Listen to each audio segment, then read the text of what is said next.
We want to go back to those early days when you were studying the chimpanzees. What are some of the key things that you observed about the male-female dynamic when you were out observing chimpanzees?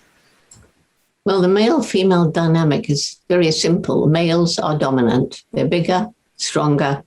They can afford to be more aggressive, doing these majestic charging displays, hurtling across the ground, sometimes upright, shaking branches. And females, their job as women throughout evolution has basically been to raise children.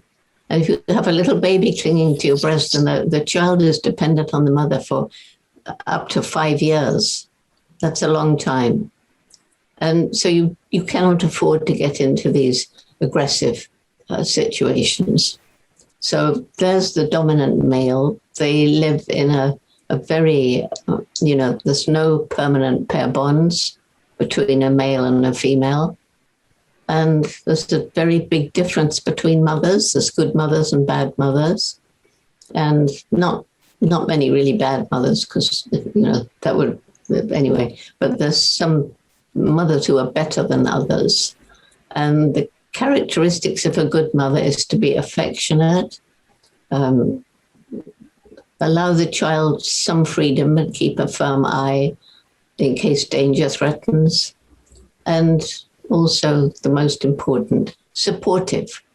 And we can now look back over 60 years of records and see that the young ones who had the most supportive mothers have tended to do better. The males reached a higher position in the male hierarchy. They were more assertive, sure of themselves, probably sired more children, and the females are better mothers. So, the dynamic is very simple.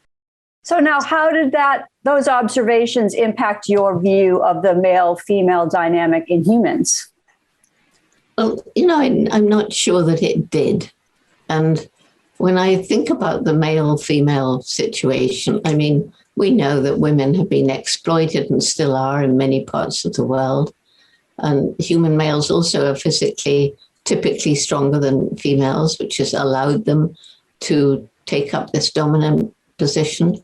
And, the fact that the woman is having babies has clearly made a very clear distinction between the sexes and the role that they play in societies.